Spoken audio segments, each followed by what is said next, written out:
வணக்கம்மா. பழம்பெரும் நடிகை, புகழ்பெற்ற நடிகை சௌகா ஜானகி அவங்க காலமாகி இருக்காங்க. அவங்களோட நினைவுகளை பகிர்ந்து கொண்டுக்கணும். என்னவோ தெரியல, இந்த வருஷம் பிறந்ததுல இருந்து சமீப காலமா திரையுலகத்தின் ஜாம்பவான்கள், திரையுலகத்தின் பிதாமகன் கூட சொல்லலாம், ஒவ்வொருத்தரா போய்கிட்டு இருக்காங்க. அதுல ஷவுகார் அம்மா பர்சனலா நான் நல்லா அவங்க கூட அப்கோர்ஸ் நடிச்சதெல்லாம் இல்ல, லேட்ரான் ஒரு சீரியல் ஏதோ பண்ணேன். ஆனா அவங்க தேனாம்பேட்டை வீட்டுல நிறைய ஷூட்டிங் நடக்கும். அப்போ அவங்க வந்து நிறைய படங்கள் அங்க ஷூட்டிங் நடக்கும். நான் நிறைய படம் அங்க ஷூட்டிங் போயிருக்கேன். எனக்கு அவங்கள பார்த்து நான் வியந்து போனேன். அப்படி ஒரு அழகு, அப்படி ஒரு ஒரு ஸ்டைலிஷான ஸ்பீச்சு. நான் ஆங்கிலம் பேசுறதுல பார்த்து வியந்த 2 பேர் யாருன்னா, என் இதய தெய்வம் புரட்சி தலைவி அம்மா அவர்களும், நம்முடைய ஷவுகா ஜானகி அம்மா அவர்களும். அப்படி ஒரு ஆங்கில புலமை, அப்படி ஒரு ஸ்டைல். எல்லாத்த விட அவங்களோட விருந்தோம்பல். அங்க ஷூட்டிங் போயிட்டோம்னா கூப்பிட்டு வச்சு அவங்க கையாலே சமைச்சு அதை அவ்வளோ அழகா சமைப்பாங்க, அவ்வளோ டேஸ்டியா சமைப்பாங்க. அதுவும் அந்த கிளீனஸ் சத்தியமா நம்மளால எல்லாம் முடியாதுமா. ஒரு ராணுவ கட்டுப்பாடு மாதிரி அவங்க கிச்சன் இருக்கும். ஒரு டஸ்ட் இருக்காது. அவ்வளோ கிளீனஸா இருப்பாங்க, அவ்வளோ அழகா சமைப்பாங்க.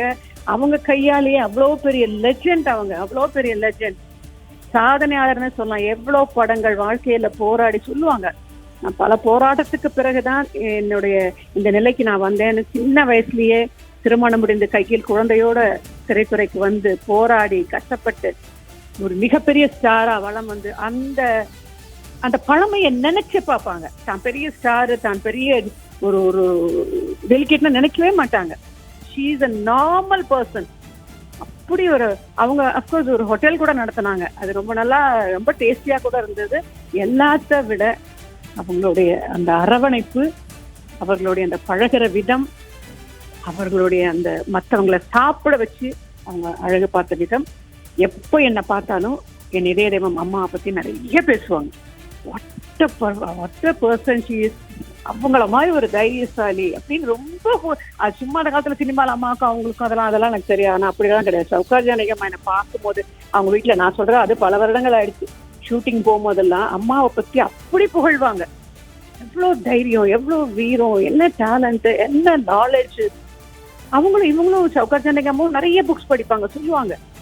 நிறைய புக்ஸ் நான் படிச்ச கூட என்னை தாண்டி அம்மா பேரை சொல்லுவாங்க. அவங்கள மாதிரி படிக்க முடியாதுன்னு. எனக்கு வருத்தமா இருக்கு.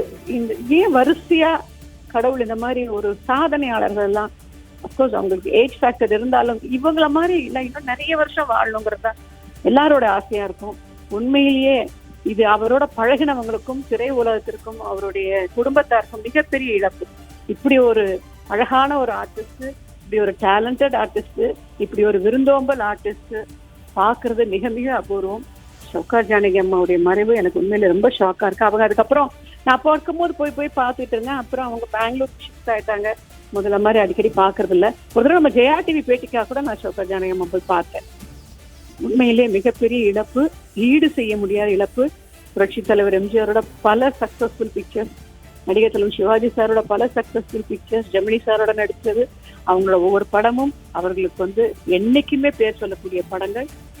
மிகப்பெரிய ஒரு டேலண்டட் ஆர்டிஸ்ட் அண்ட் மனிதநேயம் மிக்கவர். அதைத்தான் நான் சொல்லணும். அவ்வளோ அன்பான ஒரு நடிகையை, அவ்வளோ அன்பான ஒரு பர்சனு, ஒரு அன்பான ஒரு தாயை இன்னைக்கு அவங்க குடும்பம் இழந்துட்டு நிற்கிறாங்க. எல்லாம் வல்ல இறைவன் அவங்க குடும்பத்துக்கு எல்லா ஆறுதலும் கொடுக்கணும்.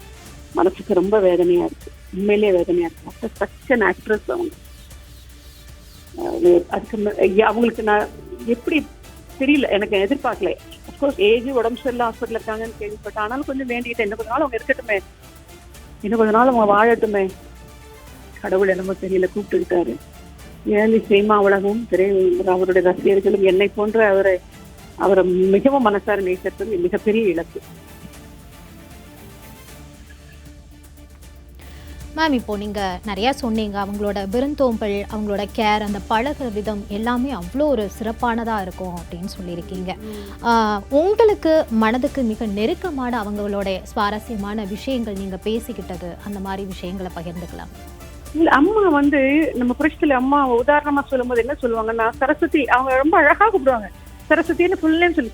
நான்லாம் வந்து போராடிதான் அம்மா வந்திருக்கேன். பெண்கள் வந்து சில விஷயங்கள்ல உடஞ்சு போகிறதோ, அதுல அவங்க இந்த தற்கொலை எல்லாங்கிற பத்தி பேசும்போது நிறைய சொல்லுவாங்க. அதெல்லாம் வந்து செய்யவே கூடாது. ஒரு பெண் சக்தி அப்படின்னாலே பெண் தானே, பெண்ணு தானே சக்தின்னு நம்ம சொல்றோம். ஒரு தாய்ங்கிற ஸ்தானம் பெண்ணுக்கு தானே இருக்கு. ஏன் சில பெண்கள் இவ்வளோ உடஞ்சு போயிடுறாங்க? அதெல்லாம் கூடவே கூடாது. தைரியமா இருக்கணும். நான்லாம் என் லைஃப்ல டீனேஜ்ல இருக்கும் போதே எவ்வளவோ கஷ்டப்பட்டிருக்கேன். அதெல்லாம் தாண்டி இன்னைக்கு சாதிச்சிருக்கேன்னா எனக்குள்ள இருந்த தன்னம்பிக்கையும் எனக்குள்ள இருந்த தைரியமும் தான். நமக்குள்ள ஒரு தைரியமும் தன்னம்பிக்கையும் ஒரு பெண்ணுக்கு எப்பவுமே இருக்கணும். அதைத்தான் இன்னைக்கு புரட்சி தலைவர் அம்மா உதாரணமா சொல்லுவாங்க. அவங்க பார்க்காத சோதனையா, அவங்க சந்திக்காத வேதனையா, அவங்க மேல எவ்வளவு கற்கள் விழுந்தாலும் அதை பத்தி எல்லாம் கவலைப்படாம அந்த கற்களை தாண்டி சாதனையாளரா மாறினாங்க பாருங்க. ஷீ இஸ் a ரோல் மாடல்னு சொல்லுவாங்க. பெண்களுக்கு உதாரணம்னா அம்மா பேரை சொல்லுவாங்க. She is a role model. அவங்கள தான் ரோல் மாடலா எடுத்துக்கோ. நான் உண்மையிலேயே ஷோகார் அம்மாவையும் புரட்சி தலைவர் அம்மாவையும் ரோல் மாடலாவே நினைக்கிறேன். ஏன்னா இவங்களும் வாழ்க்கையில அவ்வளோ கஷ்டப்பட்டு அவ்வளோ போராடி, ஆனா அதுக்கப்புறம் அவங்கள மெயின்டைன் பண்ணாங்க பாருங்கம்மா. அதுதான் அவங்களுடைய அந்த டிக்னிட்டியை மெயின்டைன் பண்ணது, அந்த ஸ்டைலு, அந்த பேசுற விதம், அவங்க நடந்து வர விதம், அவங்க எனக்கு கண்ணு முன்னாலேயே நிக்குது. அவங்க அந்த சாப்பாடு எனக்கு அந்த கிளாஸை கூட என்ன பண்ணுவாங்கன்னா, தண்ணி நம்ம சாப்பாடு வச்சுட்டு நமக்கு தண்ணி வைக்கும் போது அந்த டம்ளரை கூட அவங்க எடுத்துட்டு போய் கழுவி அதை ஒரு கிளாத் வச்சு நல்லா தொடச்சு அதுக்கப்புறம் கொண்டாந்து வச்சு அப்படி டம்ளர் வச்சுன்னு தண்ணி தர மாட்டாங்க. ஏன்னா அப்படி ஒரு கிளீன்னஸ் பார்ப்பாங்க. ஒரு டிக்னிஃபைடு பர்சன் சொல்லுவோம்ல, அது அவங்க தான் பெரிய உதாரணம். யாருன்னா ஷோகார் அம்மா தான். அவங்க பெண்களுக்கு ஒரு பெரிய உதாரணமா இருந்தாங்க. அவங்கள பார்க்கும் போதெல்லாம் ரொம்ப சிரிச்சுக்கிட்டே இருப்பாங்க, ஸ்மைலிங் ஃபேஸ்ல இருப்பாங்க. ஆனா அவ்வளவு கோவம் அவங்களுக்கு. அவங்க டாக்டர் வைஷ்ணவி எல்லாம் சொல்லுவாங்க, பேத்தி வைஷ்ணவி எல்லாம் சொல்லுவாங்க, ஐயோ பாட்டிக்கு கோவம் வந்தா தாங்கவே முடியாதுன்னு. ஆனா